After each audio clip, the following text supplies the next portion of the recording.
Welcome back, everyone, to another week of a SlabStox Live here on YouTube. We've switched the time from 5 p.m. Eastern Time to 6 p.m. Eastern Time for this week and going forward to accommodate for the most people that can join the live at a certain time, because we love that live feed blowing up in the chat as we're going through these questions like we'll do today. Again, Nate, thanks for joining me for another week. This is week number 3 now.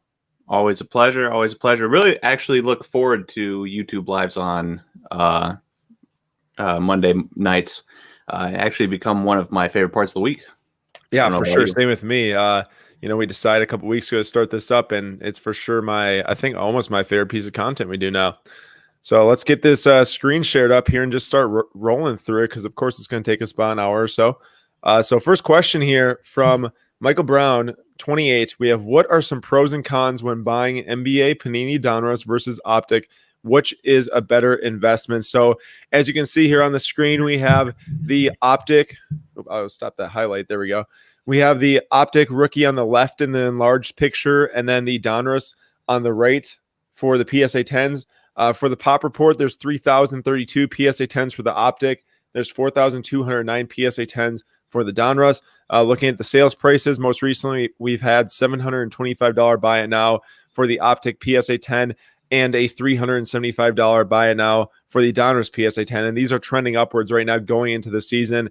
This past week, we've really seen basketball start to go up more in value. I will get into that more as this show goes on. But when debating these two sets, so basically Donruss is your paper product, and then Optic is the chrome-like product. If you're thinking of baseball, Donruss is much like Topps flagship, and then Optic is a lot like Topps Chrome. However, it's not the same when it comes to the values, because in baseball, as we know, the Topps flagship paper cards actually sell around the same as the Topps Chrome now for most players, or the flagship base cards or more even. But in basketball, the Optic is for sure worth more than the Donruss, as we see here. Optic's a more expensive product, definitely one that people want more. And when I think about the two sets compared to each other, I think back to like 1996 with Topps and Topps Chrome for Kobe Bryant. The Topps Chrome PSA 10s are ludicrous prices. Of course, that's because of how tough of a card it is to grade and all other factors in there. The Topps PSA 10, there's much more of them around. Even the Topps production run, there's much more of them around. I'd expect a similar case here with tons of Donruss rookies out there versus less Optic rookies. And if I'm deciding, should I spend the extra money on the Optic? I personally would. Now, I know that not everyone can just say, let's toss in another $350 or so to get that Optic rookie card. So do you decide just to buy the Donruss and maybe, add something else in there? It's an interesting debate. I think that you can probably go Optic PSA 9 for around the value of Donruss PSA 10. So that's another thing to consider. And then, of course, now, as Ziggy said in the chat, we do have clearly Donruss this year. It just came out within the last week. So that's another Donruss set added into the fold, Donruss/Optic. Nate and I were just talking about it today, actually.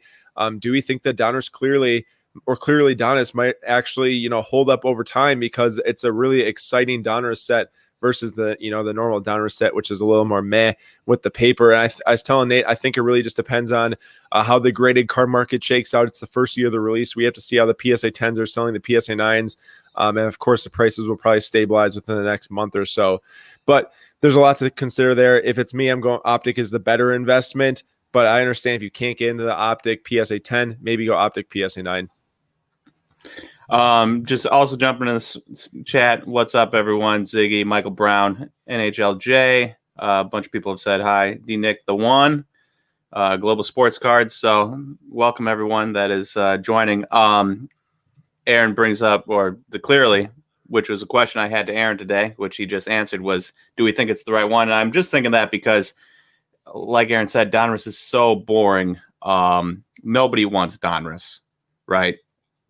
It's kind of this football, basketball. People will buy it because it's less expensive, but nobody really wants it. So it's clearly going to be that thing that sets the Donruss name up a notch. Yeah, I'll tell you what. It's not Donruss Optic. It's clearly Donruss or whatever. Yeah, the clearly Donruss acetates, of course, are all acetates, but the foil acetates numbered out of 10 are super, super cool looking. They're amazing looking cards. I'm sure those are going to do super well for sure. And also, thanks everyone for joining up. If you want to hit that like button to help this video get out to more people out there, so we can have more discussion in the live feed about these different questions, that'd be awesome, and we appreciate that for sure. All right, moving on to the next one. Nate, do you agree with me that you'd rather go with the Optic PSA 9/10 if you can?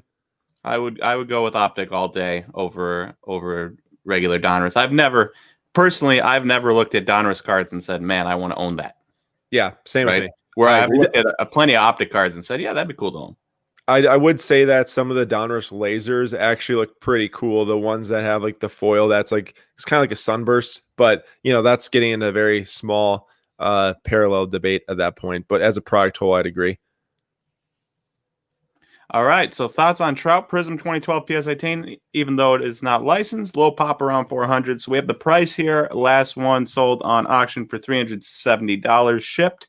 That's probably a little bit low than the others, but actually, I don't think it was the last auction. I think it was just the best looking picture that I grabbed because the others were pretty crappy pictures. And then we have the pop report here. And as you can see, I actually have to maximize the screen a little bit. 417 PSA 10s, 156 PSA 9s. I think my thoughts on this, it's not a rookie, quote unquote. It's a Prism rookie because it's the first year Prism, but his rookie cards came out in 2011. My thoughts on this is the first year Prism going to stay around, right? And Aaron, you'd probably know better than me. If it does, if the hype for 2012 Prism basketball and 2012 Prism football and 2014 Prism soccer, 2016 Prism soccer, Wait, 2014. 2014 Prism soccer and 2012 Prism baseball sticks around, then yeah, it could be a good product. But if that slowly but surely goes downhill, I just don't see it being a worthwhile investment. Let's be honest. That's the only reason why this card's worth good money. It's the only reason why this card's a multi-$100 card is because of the fact that it is the first Prism baseball product. But at the same time, do we even care about Prism baseball now? I mean, the only reason why I think that 2012 Prism basketball is important is because we really care about Prism now. And same with Prism football. That's still important now. Prism baseball is totally irrelevant. It has been for years. I get why people might like it. I get that they can look at the pop reports. I guarantee you that there's a lot of these at PSA getting graded right now in the backlog. So this pop report will not stay low around 400 for too long, especially because the card's worth value now. I don't see it. It's not even a rookie card. It's not a 2011. And if you're going for Aaron, you'll notice that the pop here says low pop 357. Now maybe they redid, retook somebody else's listing, probably what they did, and then you look at the pop and it's 417. But between whenever this card got first listed and now, it's jumped up, 60. Well, it's guaranteed in the last 3 months that it was. I would almost venture to guess if there's no other listing like that, of course, then there were a couple. I don't know when it started, but at least 3 months added 60, right? We can for sure say that.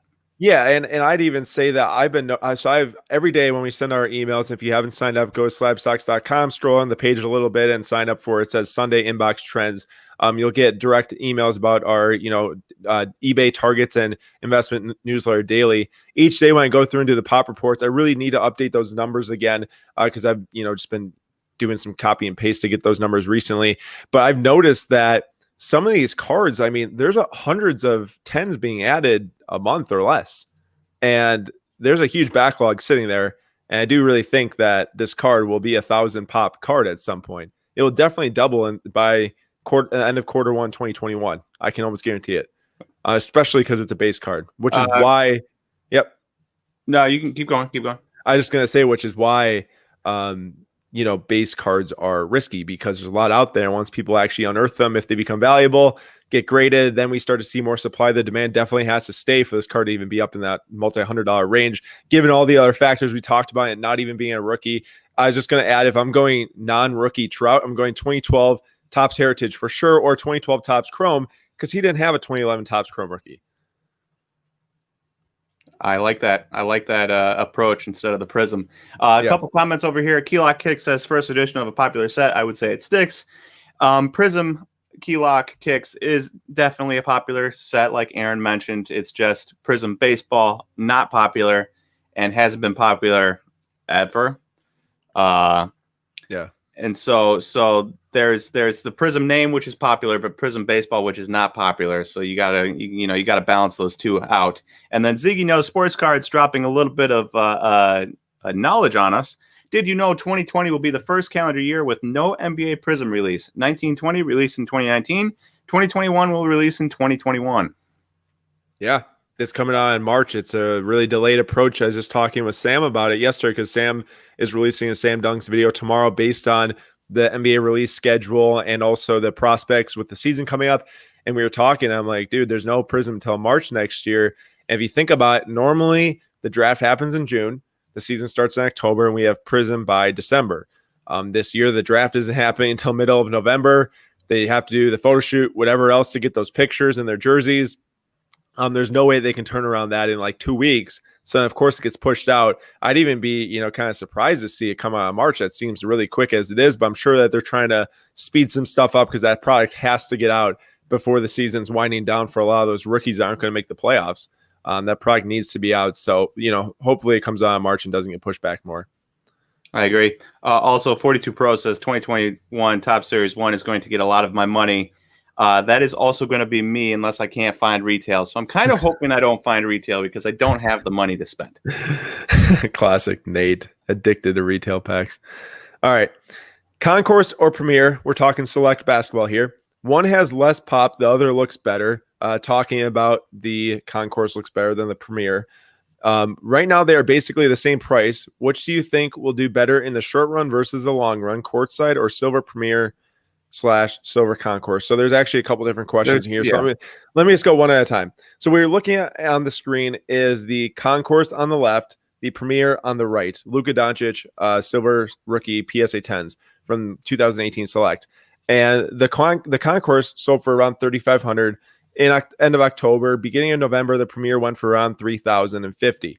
So if you look in the top right corner, we have the pop report numbers. Card number 25 is the Concourse on the left, and that one's a pop PSA 10 of 152, total of 220. Premier is a total of 176 and a PSA 10 of 154. So very similar pop report numbers. The Concourse has a couple more graded. The Premier is an easier grade, and wondering which one is the better investment. I'm assuming, I actually really like the Premier cards. Now the Premier cards, their serial numbered cards are die cuts. So I think people just don't respect them as much because the extra cards of it, the serial numbered cards are all die cuts, which people don't like as much.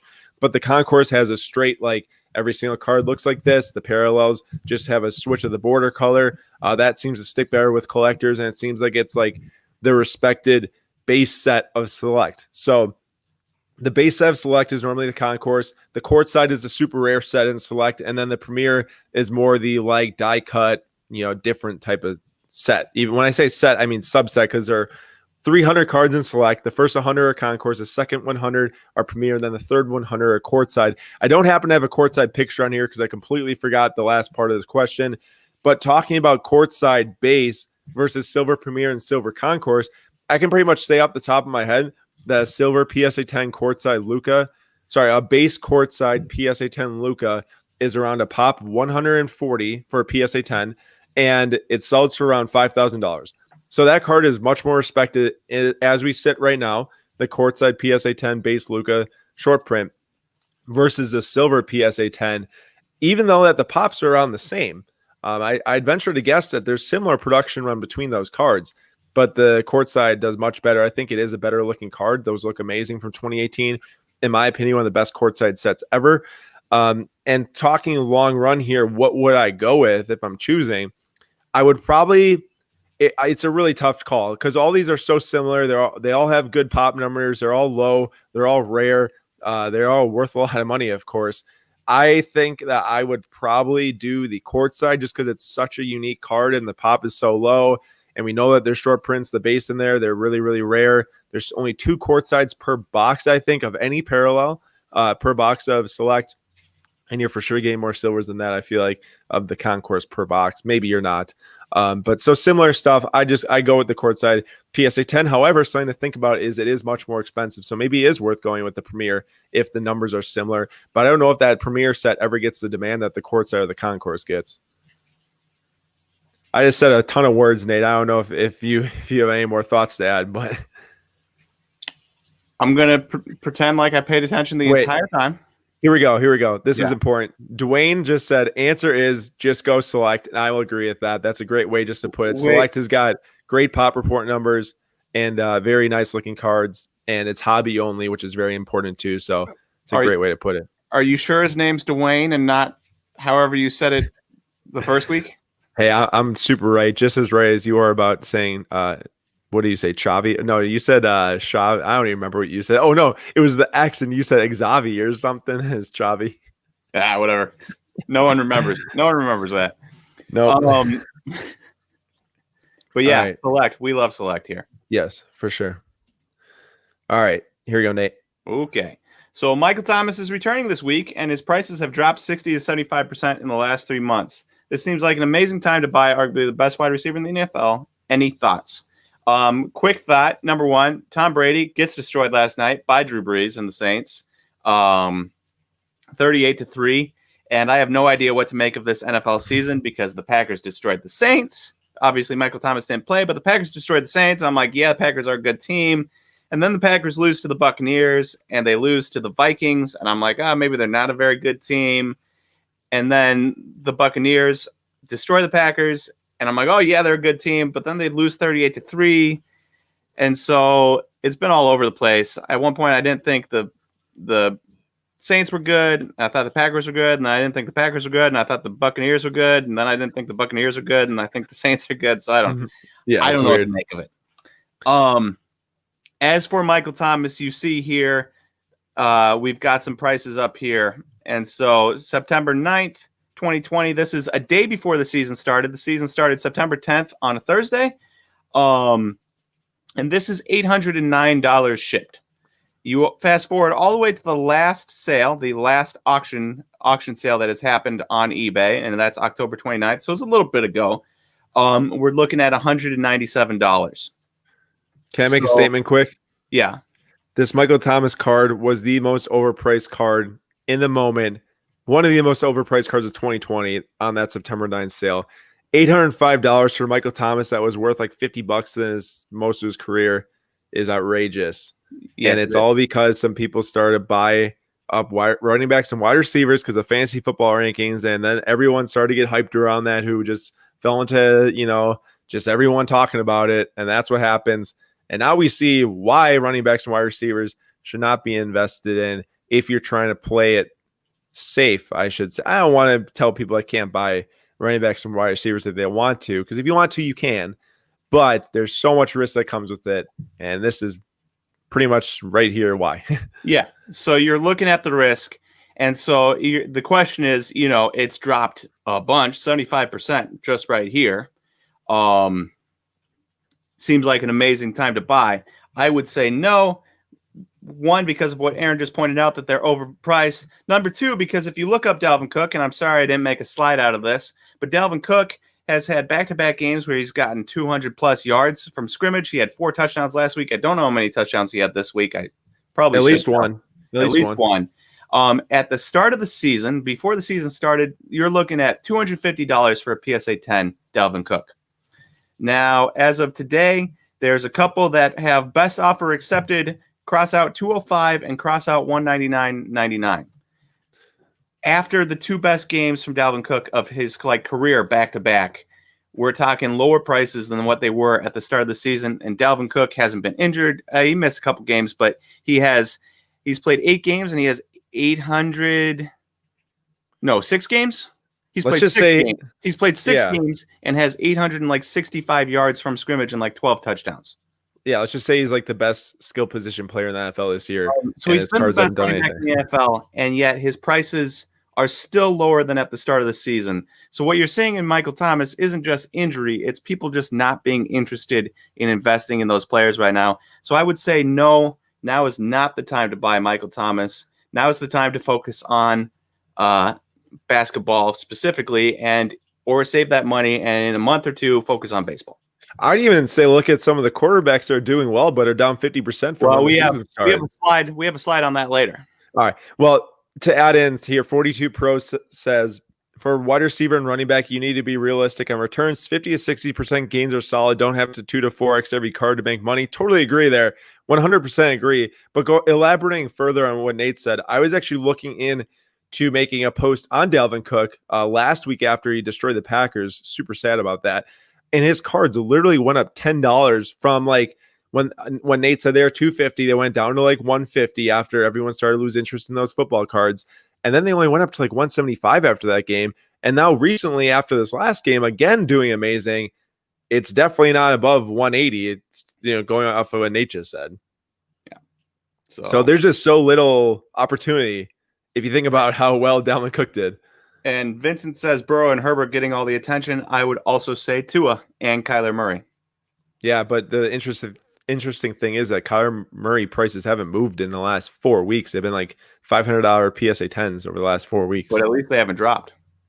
That's better than what most of the market has done in football. So yeah. You're right there.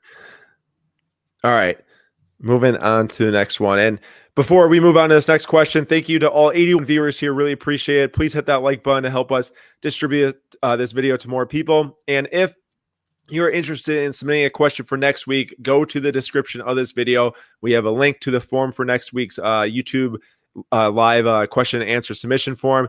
And if you want to, there's actually a donation feature through the chat that we will see, and we can answer questions live for you right now too. We will touch on a few here and there, but it's an easy way for us to see it right away for sure. Next question is from Tim Chuck Sports Cards. Thank you, Eric. Eric just said I just smashed the like button. Thank you so much for doing that. Everyone says collegiate products drop in value, which I agree with, but it's a national championship team. It might be a good long-term investment. Curious how you approach collegiate products from an investment standpoint. Thanks, guys. There's definitely some words left out here because I do not know which national championship team he was referring to, but I will just talk about collegiate products in general. And I know that Zion wasn't on a national championship Duke team, but this is still a good point. So September 30th is the most recent sale for this immaculate Duke patch auto numbered out 25 from the Jumbo Premier Collection, whatever, for immaculate. And so for $1,650, if we go back a year to when this product released in October of 2019, so there's a lot of sales here. Of course, the very first one came October 13th, right when the product came out, for $3K. So that's a huge release price. That always happens with normally all releases, especially this one because this featured some of the first Zion on card autographs. And then it went down right away to around $2,400, $1,800. That $2,950 sale, I'm assuming, is going to be shill bidded, which means that people came in and tried to up the price just to make it look better or get a higher sale. And then the one October 21st of $1,600. So in reality, sure, from October 21st until now, you could say this card is like plus $50. From now, $1,650 to the $1,613. But if you really think about it, imagine all the Luka you could have bought with $1,600 last October. You'd be sitting on like 5 figures plus right now. So all those people that came into the hobby over the last year, so many people into the basketball card market. And right here, we have had zero price movement over a year. I would just discount all collegiate products if you are buying for investment purposes, trying to secure ROI. I will say the only time it might work is if you can buy super low on Prism Draft Picks basketball, grade them up via PSA for cheap, and then flip them as PSA 10s. That can work. It's not necessarily something I'd recommend doing, but I'm just saying, if you really are in it for the college, like that's one of the only ways I can see it work. And this year might be another opportunity, something that Sam will elaborate on tomorrow. But with the draft not happening until mid-November, and then the season coming in December, and then Prism coming in March, there's gonna be a lot of time where there won't be many products out there. So I could see some of the college cards actually, changing in value based on performance this year, and more demand coming for certain players. But it's not something that I would recommend jumping into. I would save your money, just be patient, please, and wait for NBA cards to come out of those rookies if you want them. But even further, I would recommend spending money on past rookies that are going to be way better than this class. That would be really the route I'd go for sure. And even further than that, find that really unexpected stud from a point guard standpoint, like I don't know, Frank Mason, buy him. Yeah. And also, we do have a comment here, good for PC from Vincent Aloy, and that's completely true, is that I agree with that. College cards are good for PC. I have a ton of Jonathan Taylor Wisconsin cards. Nate has some Kansas cards, which he actually might be showing here right now, of his Jayhawks. Right here. Let's see if I can get these things bigger for everyone, just so you guys can see. I'm going to remove the screen. Go hit it like this. There we go. Not a college card, but you know. Oh, there's some college cards. Sweet. You're covering up all the autographs. Show the autographs. There you go. Mason. Sweet, you know. Oh, how many you got of those? Oh, I buy. I like to buy when a Kansas Jack pops up cheap. I like to buy. You know, loses a Dwayne Dotson of 10 for $30. What a chump! yeah, it's true.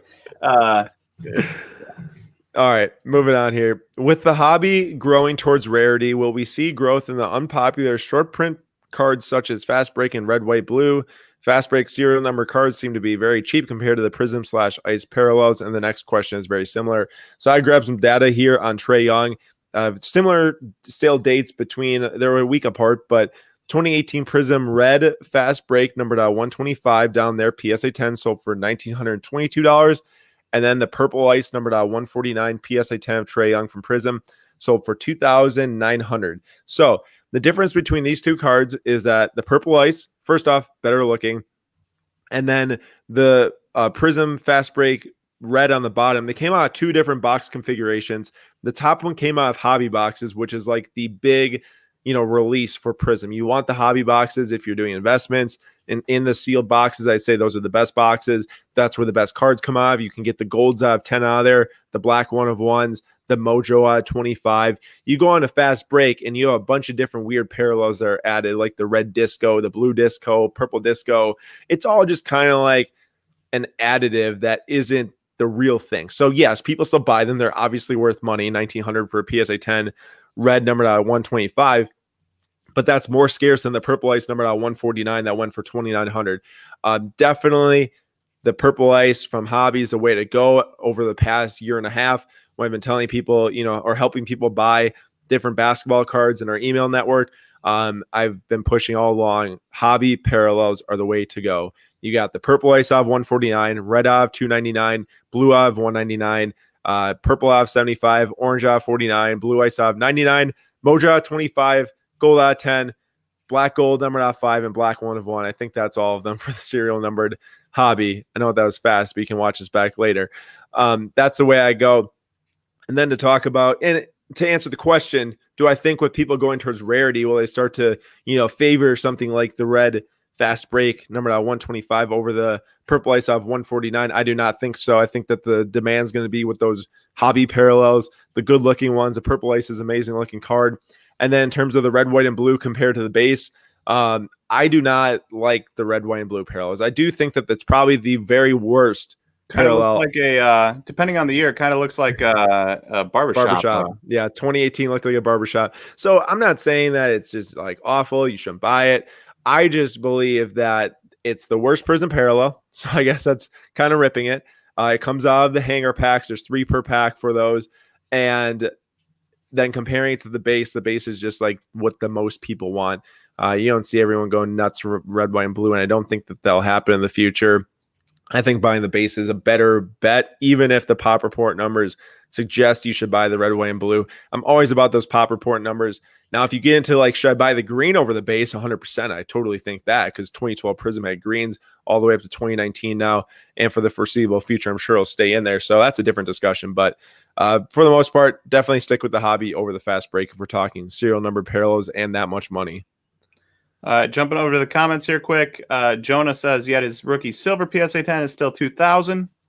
I actually have a slide coming up with that later in the. Oh, nice. That's okay. So we won't talk about that. Justin says, hey, what's up, Justin? And then Jack says, best way to start with a small budget. I think this is kind of an interesting topic to just really quickly hash out here. Yeah. Because I have a thought. I don't know if you have a thought, but I have a thought. And my thought is that you're probably not going to get name brand guys.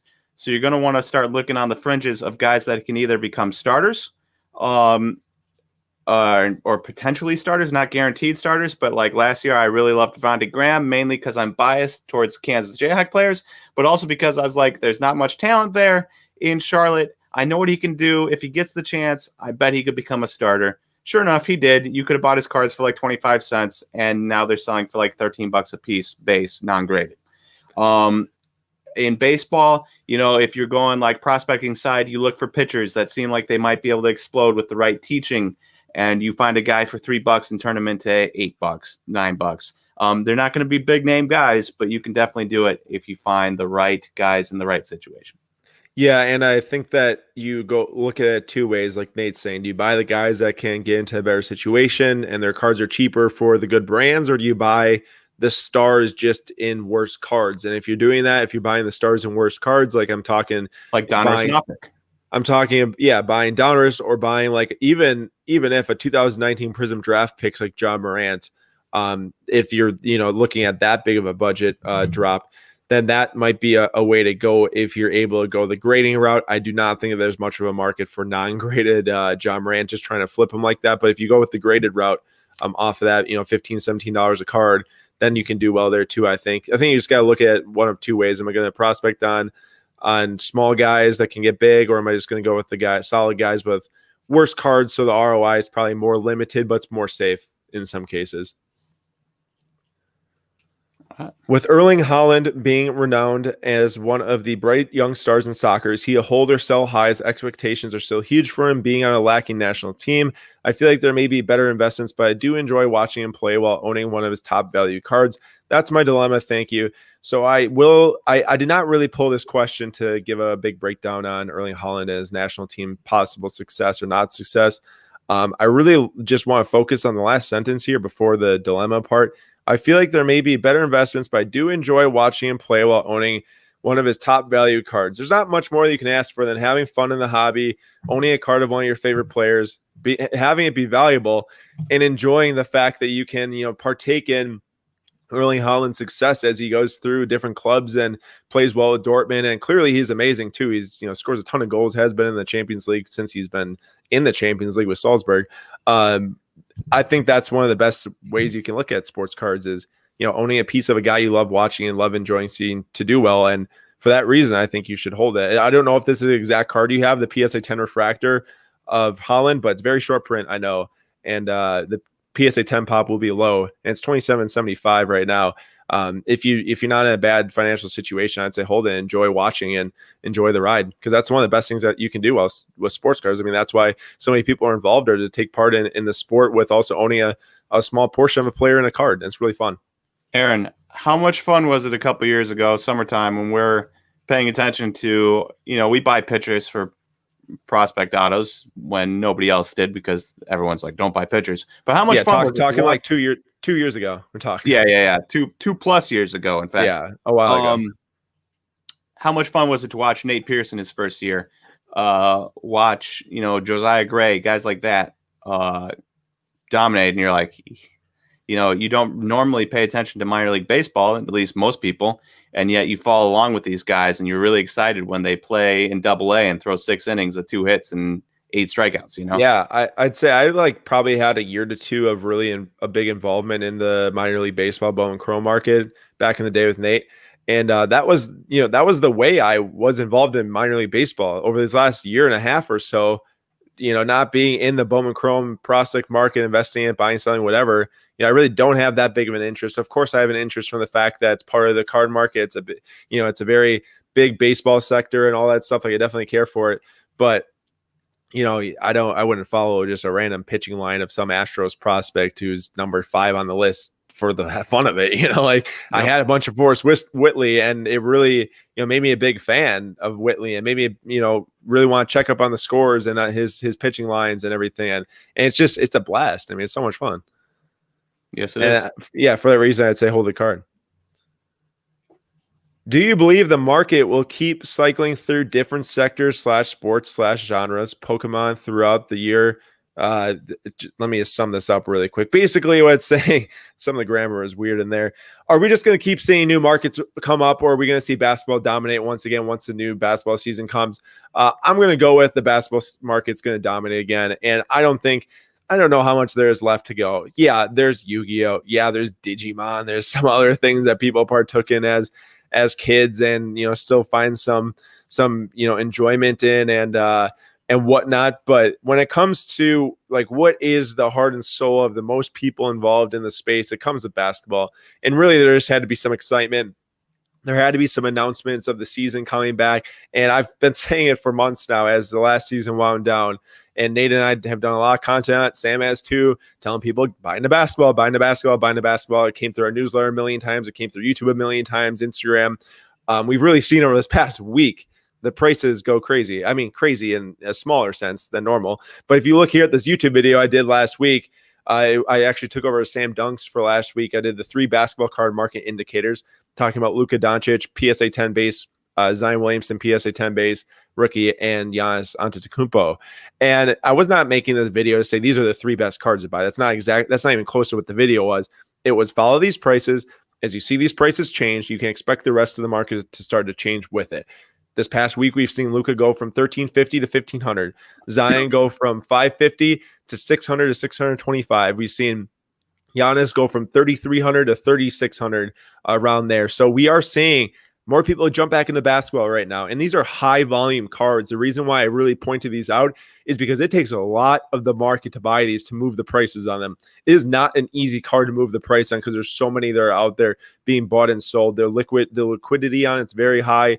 It also is a hard card to keep up in value because of how many there are. If a large group comes to sell at one time, the prices drop. But my whole point with this is that the basketball market is really what this entire industry is hinged on. I know a huge markets out there in Pokemon, huge markets in baseball between Bowman Chrome and Topps rookies, but the large majority of people that got involved because of basketball, and that's going to keep going. We saw like a 2-month lull maybe between like basketball winding down, baseball winding down, football, here, and then it gets quiet again, and that's when you start to see these Pokemon things, these Marvel Universe start to emerge. But once you see basketball come back, then you start to see everything kind of realign into place. Baseball offseason starts to come, spring training starts to come. You see those Acuñas go up another $50 or whatever.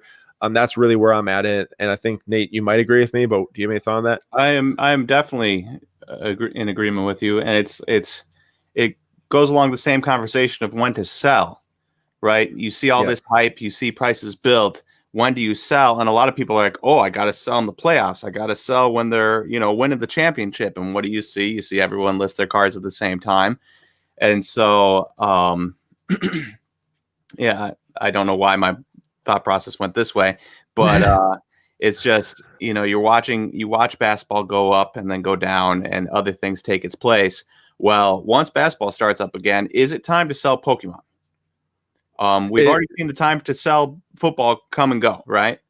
And now it's the time to buy baseball and time to buy basketball. Is it the time to sell Pokemon? That's the question. Well, it was the time to sell Pokemon ever since Logan Paul and Logic dominated that one weekend in October. And I'm not talking all Pokemon. There's Pokemon out there that people are buying up and love and collect long term. I mean, I've been doing a lot of that myself if you follow my personal page. But I'm talking like first edition and unlimited 1999 set, where the general person, I could say Hidden Fates, Champions Path, Roaring Skies, and Dragon Frontiers, and Nate would have no idea what I'm talking about. In fact, I ran across Pokemon cards like probably 5 times since I know he was looking for Hidden Fates and whatever the other one was that you said.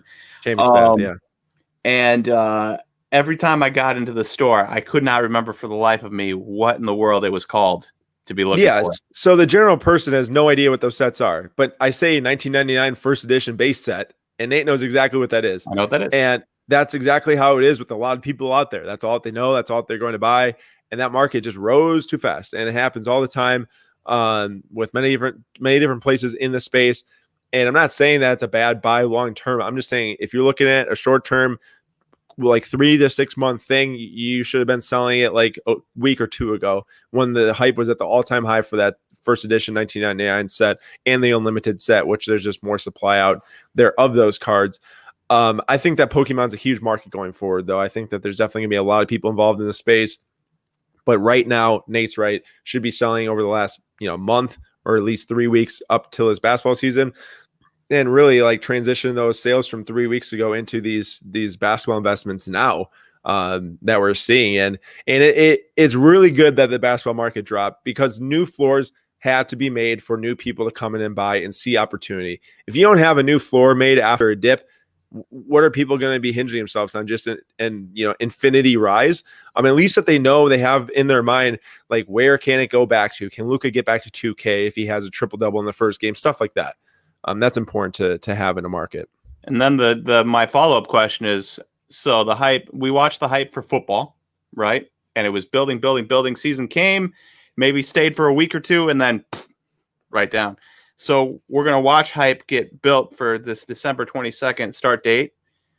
At what point does it's a significantly longer season for basketball, and there's significantly more people that are interested in basketball. But at what point do you sell? Because I don't think it's playoffs anymore. It's not wait till playoffs. Is it All-Star break? Yeah. So let me recap for those that weren't involved in the space for a year plus now. So last year, what we saw was, a lot of people coming into the hobby between April and October. We did not have a normal off season for basketball cards. We really saw basketball cards rise all the way up to the following season because so many people were getting involved. Basketball season came, players started to do well, prices went even higher. January hit, December and January hit, in February, and I'd say a lot of people were probably funneling their money into 2019 Prism also, and then Christmas gifts and all that stuff. And we saw prices dip a bit. We saw prices, suppress. We saw Luka go down like maybe $300 for a silver PSA 10. It probably went from like $1,400 to $1,000 or something. And I remember hearing people saying, like, should I be selling? Are these going to keep on going down? Of course, that card went all the way up to $9,000 then, going into the bubble. And it's an interesting thing because I don't think that we actually know. I think that last year was so much newness with new people getting involved that we wouldn't actually get a normal timeline. Like, sure, maybe it was just that not as many people jumped in between January and March, which is why prices suppressed between January and March. Then COVID hits and a bunch of new people come in just like they did between maybe July and November of the previous year. And then we see prices go up more. And I don't know if we can just play it like football where it's like, well, you better be selling that 2 weeks leading up to the season. Otherwise, in 2 weeks after the season starts, you're going to see values start to go down. I don't know if we can say that. I think a lot more people are, dedicated basketball card buyers and sellers than football, which really hurt football. I don't think that the majority of people buying football cards were dedicated football card buyers and sellers for a while. Well, I feel like a lot of football fans in general are football fans like me, love the Packers, watch them every week, get really grumpy if they lose, really enjoy if they win. But if you're like, hey, you want to sit down and watch Joe Burrow and the Bengals play Derek Carr and the Raiders, no, thank you. I would rather spend my 3 hours doing something else. Whereas a lot of basketball fans and basketball and people that love basketball will sit down and watch Zion play the Knicks, even though the Knicks have nobody good, because they love basketball. Yeah, I agree. I think that it'll be interesting to track. And I would probably venture to guess that, some cards and I think it might actually be another bubble where we saw prices rise up to the bubble. Those first 8-game restart, the people that did not play well got crushed. De'Aaron Fox had some good games in there, but then he got eliminated, and those values went down a lot. We're going to see something very similar happen at the start of this 2021 season that starts in December 22nd. We will see players that play poorly go down in value a lot because it's just this hype here where all these cards of people, wanting to prospect, wanting to think about how these guys can play. If they play poorly, their cards are going to go down in price. But on the flip side, the dudes that play well will go up a lot. And the guys that are consistent will consistently gain value too through the season. And then to kind of hinge on where might be the sweet spot for selling. Yeah, All-Star break, definitely a very important time when it comes to basketball. And then also, I think leading into the playoffs when people are starting to bet for those championship teams, that's a good time to sell also, versus actually when your dudes are in the playoffs and then they don't play well, like the Raptors, and then Siakam gets crushed because he didn't play well in the playoffs. It's, you want to make sure you're selling when people have something to buy for, not when people don't have something to buy for. Rage 508 card break says sell the hype, hold the goats equals the formula. I would agree. If I can put that into baseball terms, I would if I owned Pete Alonso or Eloy Jimenez, somebody like that, even though I love Eloy, don't get me wrong, and I think Pete Alonso is probably a buy because he was a disappointment this year. I sell those guys if they're doing well. Fernando Tatis is doing well. I think he's probably a GOAT long term. I'm holding, even if his prices are, if it's hard to pass up $300 for a card. Yeah, for sure. We got 120 live viewers. Thanks everyone for joining. Please, hop into the live feed, and we want to hear from you and discuss with others too about the questions we're talking about, just to get more chat in here and bring more value to the people watching. So thank you so much, and also hit that like button if you can, so we can get more viewers in here. This is a fun one. One second. Manny Quintana, he mentioned he did a lot of comments last week, and I agree with almost all of them. And I appreciate his comments. Baseball is a game of failure. You can't lose hope and sell because of a player had a bad season. Very true. So many people jumping ship on Vlad Guerrero Jr. I know he can't hit the ball, and he's having trouble hitting the ball in the air, but the dude had a 105 WRC plus or an OPS plus his first year, which is 5% better than league average hitter as a 20-year-old. And people are like, oh, he's a bust. Sometimes you just got to let young players build. Yep. And I'd also throw out that thing about the Cody Bellinger Rookie of the Year season, and then played really poorly the year after. His Bowman Chrome 9.5s went down to like $200 for a base auto. Those peaked at around $1,000 after his MVP season, I think. And of course, now they're down to maybe like $600. But still, that's just another example of people that have a disappointing season and they come back and do well, and then their prices go back up. What's up? You were frozen there on my screen for a little bit. Am I good now? 2 seconds. Yeah, you're good now. All right. How would a father-son team with some capital get into sports cards full-time as a business? What would be the most realistic avenue? Thanks in advance for any insight.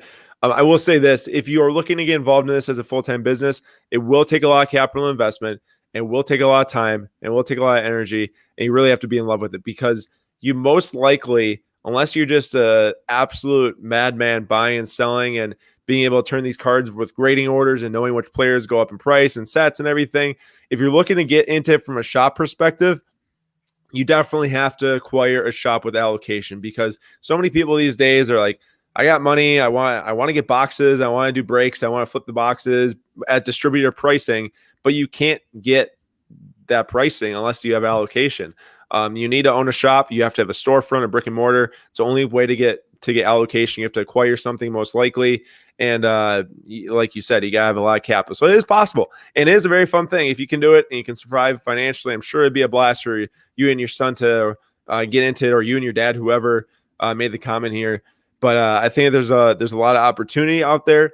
If you learn from some of the really great people out there. I will say this, Jamil over at Shop Mealy Pops, he runs Mealy Stocks Weekly here. He runs a shop down in Gainesville, Florida. And the way he's able to be so successful is he is involved in like every single thing possible. He does breaks online. He does events in store. He does memorabilia. He does cards. He does different random things over here. He does a ton of Pokemon. He just caters to like everyone. And he works super hard too, which is a really important aspect. And he has a lot of great people helping him. You really need to have all that stuff going. If you're able to shoot him an email, you need your foot in every door. Yeah, and if you're able to shoot him, willing to work like 12 hours a day. Yeah, and you got to be really good at buying too, procuring boxes, especially because you can sell out of your allocations, and then you're just gonna have no stock, So definitely have to know where you're getting them from once you sell out. A very important aspect there. I think you can do it. You just got to obviously have the capital to start it now. It's going to take much more money to start now versus 2 years ago, and be really willing to stick with it. I'd say if you're all in and can survive financially, go for it. I mean, it's be an awesome thing to do with your dad or your son, but definitely need to have a good action plan going into knowing exactly what you're getting into. And hopefully don't dip into like important savings. Like people have capital, but sometimes they look at it like, oh, I've got $250,000 in my 401k. Maybe I'll just pull that out of that early because I know I can make money in card business. And yeah, and make sure that you do plenty of research. I just want to stress that. Really want to stress that. Know exactly what you're doing, getting yourself into, and how to procure boxes, how to get distributions, all that stuff, allocations. And I know Ziggy said in here, allocation is key to open a shop, and even that is competitive. It is true. It's very hard to get allocation, especially at the old shops. And also, a lot of this has been, a brick and mortar shop. You can definitely just have an eBay shop with no brick and mortar, and you can buy boxes when they come out and then run breaks and hopefully make a little bit of money off that break to buy into more boxes to run breaks and, whole 9 yards. But yeah, and if you're doing it without a brick and mortar, you 100% have to be involved in grading. That's where you can make a lot of coin. And it's kind of like a cycle. You got to upfront all the capital to get your cards graded, be willing to wait for 3 to 8 months. And then if you have submissions going out bi-weekly or monthly, then those start to trickle back in. And then you start to secure sales, all the time when they keep rolling back in. Those first 6 to 8 months are going to be a long wait.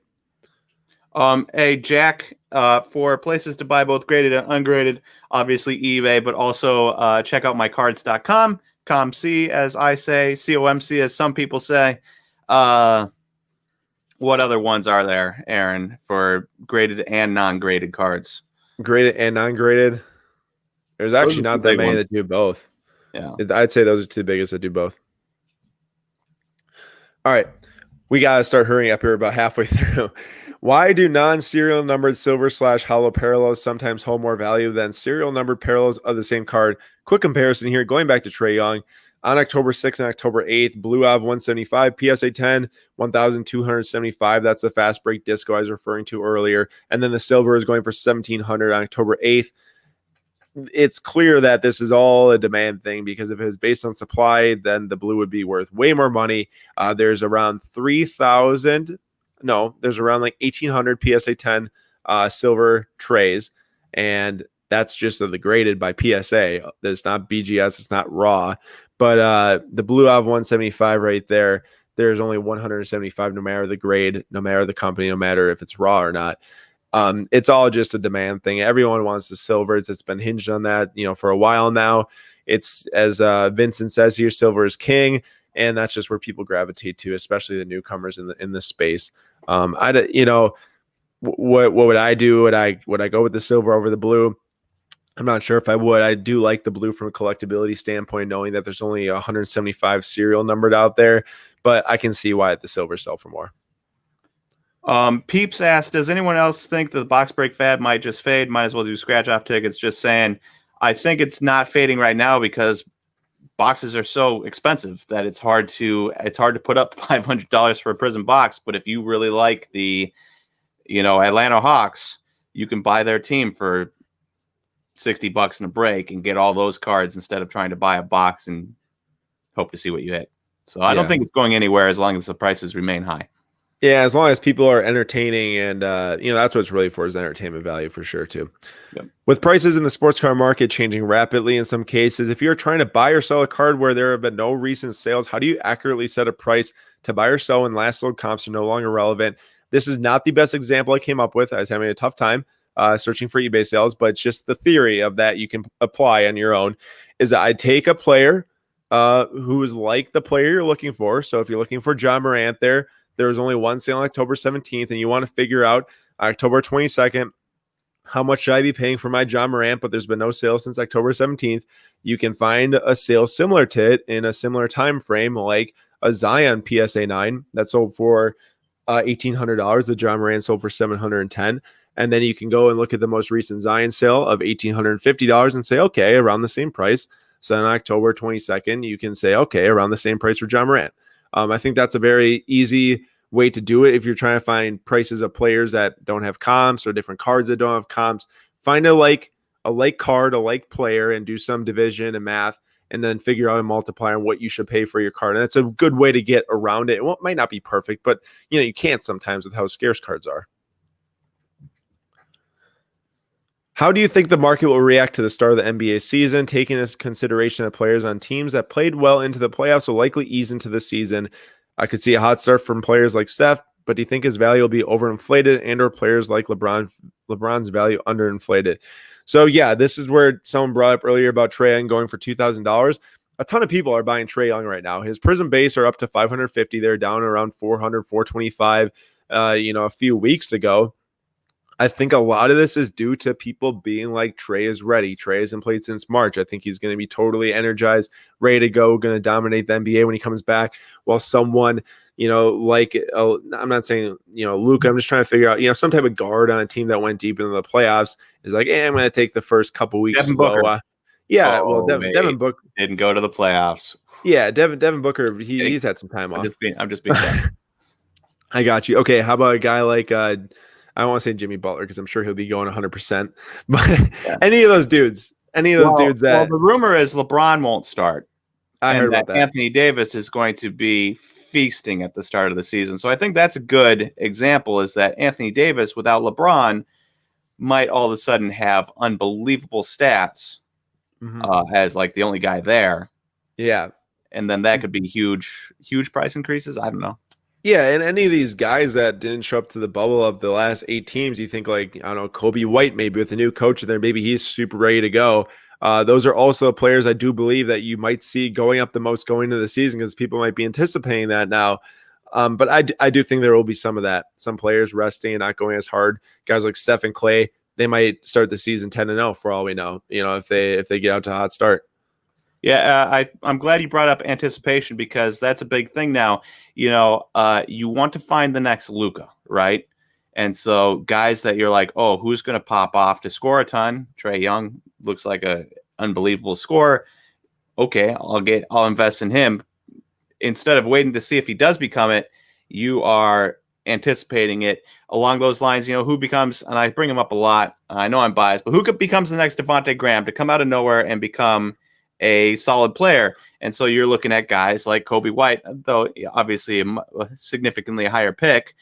Guys like that, prices are going up because people are trying to anticipate who that next breakout, not necessarily all-star, but breakout guard is, or breakout forward. For sure. All right, Nate, I'm going to have to debate you on this when I saw this was in here. How do you organize your cards and what do you do with your comments? So, Nate, you can start in. I'll add in here after you. This was funny, though. Okay, so it depends on what we are referring as, what we're referring to as commons. How I organize my cards is I get a bunch of boxes, and I label the box with what it is, 2019 Series 2 or 2020 Top Series 1, and I put those cards in there. First, I sort out all the rookies and put those cards in there. Just rookies. Any parallels of vets I will also keep. And then the regular cards of vets go into this next bin you see over here, the recycling bin, because I'm never going to give them away. I know that. They're just going to sit around until inevitably I throw them in the trash or something. So I do the recycling bin route. Of course, you can donate to Commons for Kids. That is a very good option. I am just very lazy and a significantly worse person than some people. See, Nate's an idiot because we're giving away national packs to kids at the 2021 Chicago National, and we're building a bunch of packs between sports and Pokemon and a bunch of other things to repackage cards for kids who can come up and feel like that they're shopping at a store and grab a pack off a SlabStox shelf and take one back home and take a couple back home probably. Because for myself, I also did what Nate did there with the boxes on the left, except I put my actual other cards in there too, and I put them in that blue thing on the right. And I saved those for years now, ever since opening packs. So I'll repackage all those for kids and whoever else they want to, bring into the hobby, and maybe some teachers if they want to give them away to their students at school, children's hospital, any of that stuff. That is definitely what I will be doing. Yeah, I'm not saying it was the smartest option. I'm just saying, I got the cards. I'm like, these are just going to sit around forever. I'm not going to do anything with them. Now, if I had known that there was places I could donate the cards, then I would probably have set them in boxes, collected them, gotten big sets, and then given them away. There we go. They got exposed live on SlabStox. Well, I did. I did expose myself. You exposed yourself. I did it to be funny, but also to point out that if you are going to recycle. Don't throw in the trash. Yeah, there we go.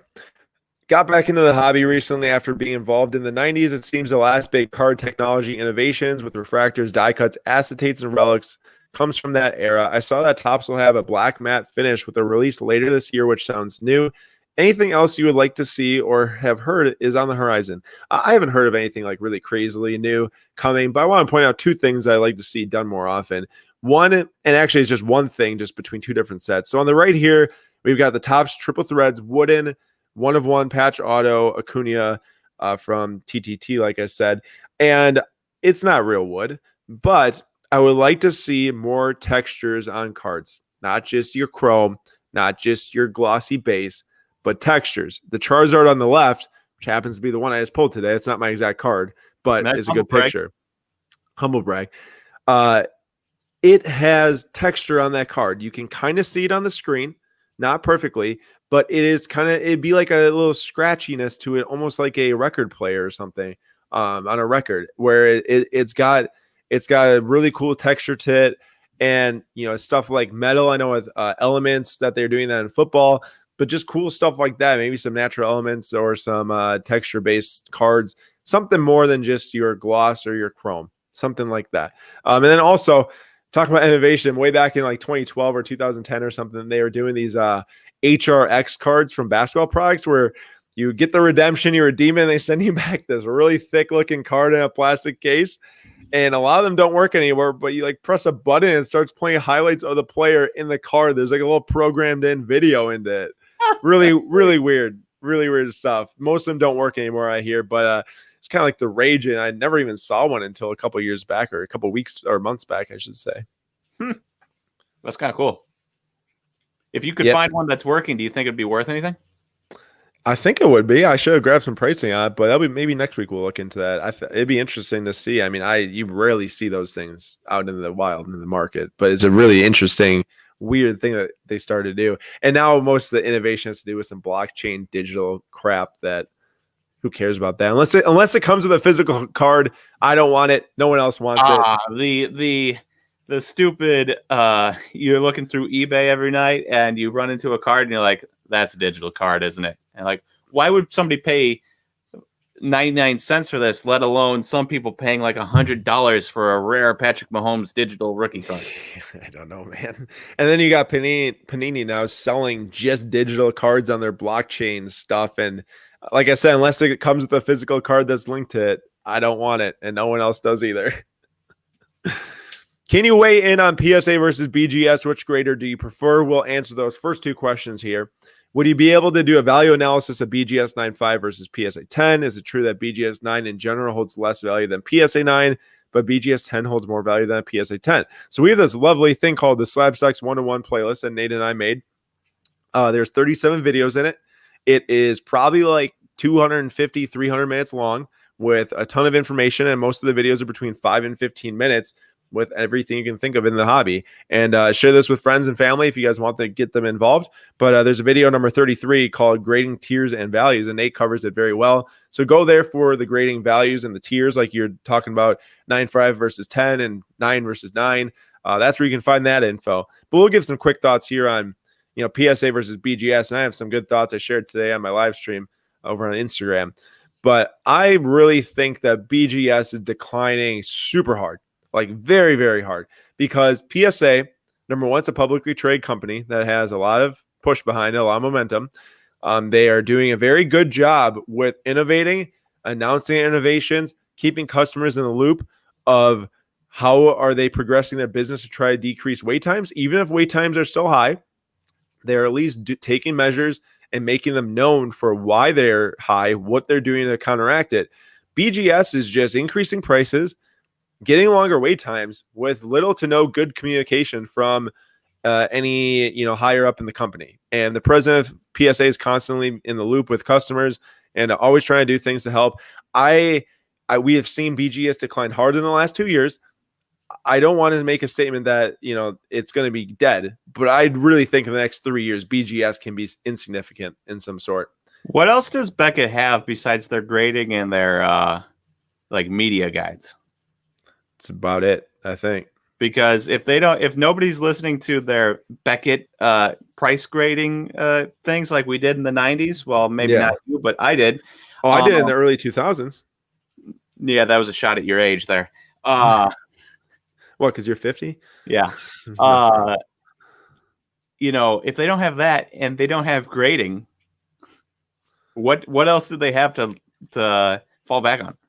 Yeah, and I see some people saying BGS for high-end cards. Either way, I really do think that their wait times are so atrocious now people aren't even wanting to send them. I know that PSA's wait times are bad too, but that's mostly within the 45 to like 85-day submissions. BGS's 10 days are taking like 5 months to turn around right now. That is awful. That is really awful. Really, really bad. Yep. And also, I will say this: their pop report is terrible too. Very bad, very hard to search. Does not return good keywords. It's really, really trash. And PSA's pop report is totally superior. Though I will agree with Luke Green over here. The subgrades are so helpful. I do appreciate subgrades on the thing, just to be like, Hey, complain when my Vlad top score Sapphire gets a 10, but doesn't get a 10 on the corners. I complain about that because it's clearly a 10 all the way around. So the subgrades are cool. More information is always better than less. But when your more information can switch 3 times between 3 different graders, it's not cool. It doesn't do anything.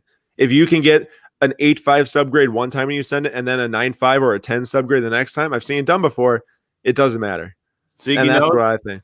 Ziggy knows, dropping more knowledge on us. Beckett just lost 2 big graders to CGC, the new comic sports card grader that we talked about last week. We did, and Pokemon grading too. There, I will say, I said it last week.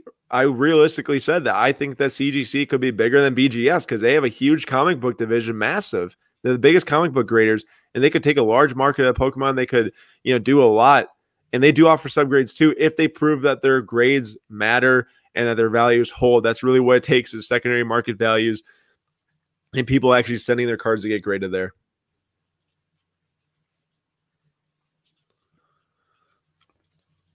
All right. With football cards prices dropping, do you think this is a good time to buy, or do you think they'll drop further and you're better off waiting for the off season? So this was me, right? I believe this was me. I just read the question. Yeah. So I have 2 slides here. First one is Lamar Jackson. You can see September 20th, 2020, $2,700 to November 8th. 2020, $826. Now, the pop report on this Lamar Jackson PSA 10 is really small. I didn't pull up the numbers. I probably should. It's super small. It's like 20% are PSA 10s or less. But the reason they were so expensive was because, like Aaron said, like a 20% PSA 10 hit rate. I know guys that have sent in like 50 Lamar Jacksons, and all of them have come back PSA 9s. Very hard to get 10s. Or worse. Or worse. 8s is very common. Or worse. There's a lot of 8s, 7s out there. And so, you're looking at a card that was probably propped up because of pop report. And then if you want to go to the next slide, Aaron, you're looking at Patrick Mahomes, obviously the best quarterback in football. And you can see September 20th, 2020, $6,600. And then November 2nd, both of these 2 sales, significantly less than that. If you want to take the average of them, it's like $5,000, maybe a little bit less than that. And so you see 2 big name quarterbacks, 2 really exciting quarterbacks, and you're looking at prices dropping across the board, even for guys like Patrick Mahomes who are playing really well. So definitely now is not the time to buy. We talked about this with Michael Thomas. Now, not the time to buy whatsoever. Just wait till the offseason, because when a guy like Lamar Jackson, who's been fine but not as exciting as last season, is dropping, that's one thing. When a guy like Patrick Mahomes is dropping and he's been as good as last year, that's a whole nother thing. He's currently second. Patrick Mahomes is currently second in the NFL in touchdowns with like 26 to Russell Wilson's 28 and Aaron Rodgers is 24, I believe. Gotcha. All right. I really wasn't paying attention that much because there's a lot of talking here about grading, and I want to address some of these comments. Okay. Do you have one more thing about the football? I have one more thing. Talking about Lamar Jackson, right? Saying how he had such a good season, stratosphere, top of the stratosphere, good season last year. And this year, because he's been good, but just not as good, it's been a disappointment. Prices have dropped. If you're looking at baseball, because I like to bring everything back to baseball, Pete Alonso hits 53 home runs. Prices explode. Obviously, there's no way you can not no way, but very, very highly unlikely that Pete Alonso can repeat a 53 home run season. So in my mind, the only area for the card price to go was down because the hype just wouldn't be there because he's not going to match that up. If you hit 35 home runs, while that is good, it's not 53. So at what point, Aaron, I was thinking about this today, at what point do we decide that a guy who has a really good season is going to continue having good seasons? Like Patrick Mahomes was amazing, and then he followed it up with being amazing again. Lamar Jackson, amazing. Pete Alonso, amazing. Did not follow it up with being amazing again, just merely good. How do we decide which guys are going to be like those stars that we should be like, okay, hold on to this guy, and which guys are merely, oh, wow, they had an unbelievable season, but I don't, but that's unlikely to repeat. So like Pete Alonso was pretty easy to call, but Lamar Jackson, I loved him. I thought he was going to do it again. Yeah. He's not. I literally couldn't give you an answer to that question. I'm not good at reading the football, market like that. All I can say is that Mahomes is not in that category. It's any market. Any market will have guys that have spectacular seasons. It's just very difficult to be like, wow, this was a spectacular season. I think he's going to keep it up compared to, wow, this was a spectacular season, and this is the height. I think something important is you always have to bring it back to either hedge your bets or sell and take some profit, or just sell and take the profit and be happy with it. Sell and take the profit, and be happy with it. That's the key. And that's really what matters when it comes to buying and selling and making sure you secure some cards for or some profits for the short term, long term, whatever. One comment I want to pick out here, and not to pick on someone, but big millennial personal card collectors use BGS only. They laugh at PSA. I will say this: there are only so many $1 million cards out there. There is a million bajillion non-$1 million cards out there, and the people that grade their cards that are not $1 million cards are going to decide whose company succeeds. It's not going to be the ones that are the $1 million cards getting graded. We've seen the Giannis sell, the LeBron sell for $1 million. We've seen the Trout sell. All those were graded, though, prior to 2018, 2017, even before that, most likely right when they came out. And if Beckett grades cards for people that are millionaires, that's great, but that will not be enough business to last. That's all I kind of have to say on that. Okay, moving on. Better long-term investment to T Series 2 or Topps Chrome. Oh my gosh, how many times have you heard this question? I love the Chrome product a lot, but better than paper of Series 2. Are you still here? Is Nate frozen? All right, Nate is not moving. If anyone can let me know, he's gone. Can you let me know if you guys can still hear / see me? Nate's gone. I can try to take this from here to close her out. There's only 2 questions left. We have the PSA 10 Series 2 that has 15,000 pop. The Topps Chrome that has 6,000 pop. 10 rate is, the 10 amount is over 2 times for the Series 2 versus the Topps Chrome. And if I'm considering these 2 cards against each other, I'm most likely buying both. I'm thinking about, will people like Series 2 or Topps Chrome more going forward? Something we have no idea about. I think that both obviously are high pops. I might go and buy a gold to T Series 2 instead to hedge my bet, make sure I have something more scarce. For Topps Chrome, I might look at a refractor PSA 10.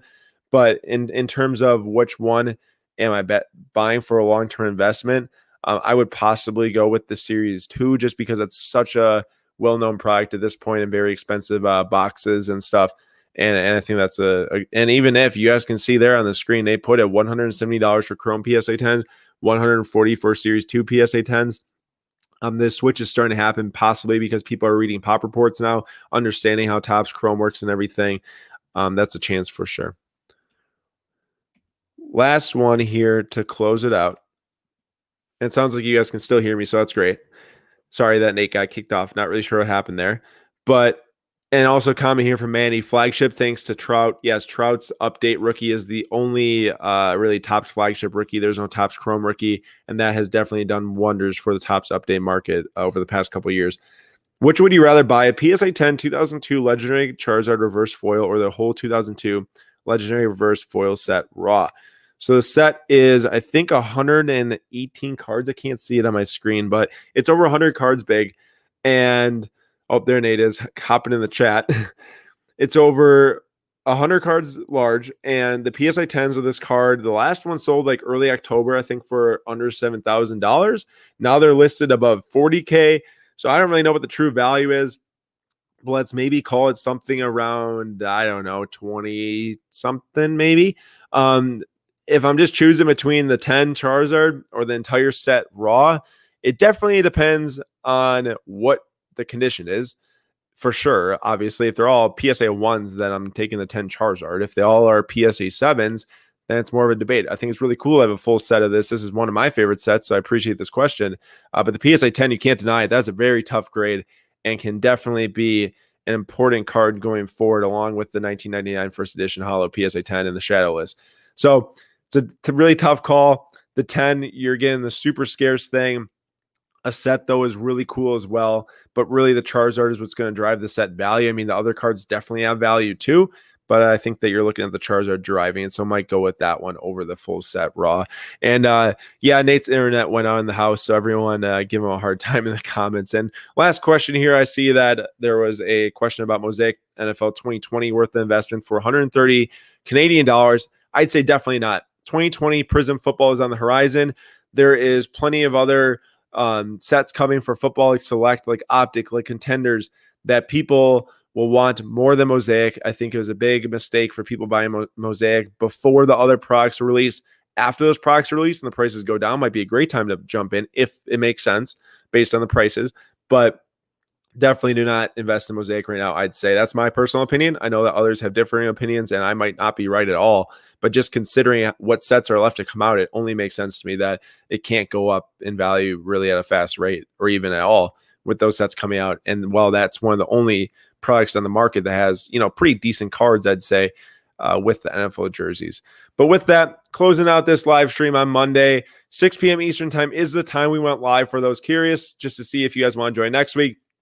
You guys check out the description of this video. There's a link to next week's question form. So please submit your questions there if they're not answered this week, or if you're trying to submit them in the live stream, we'll definitely get them into this presentation or try to. There's so many questions submitted. We have to pick some to put in here. But we hope you guys enjoyed. I know Nate hopes you enjoyed too, and thanks you for being here. I thank you for being here. A lot of viewers today, a lot of comments, and I really, really appreciate that too. So if you guys want to watch this back, it will be posted as a video on YouTube right after this. So you'll be able to get all the action that we just talked about in the live stream. There's a lot of basketball knowledge and insights in there that we talked about that are important going into next season.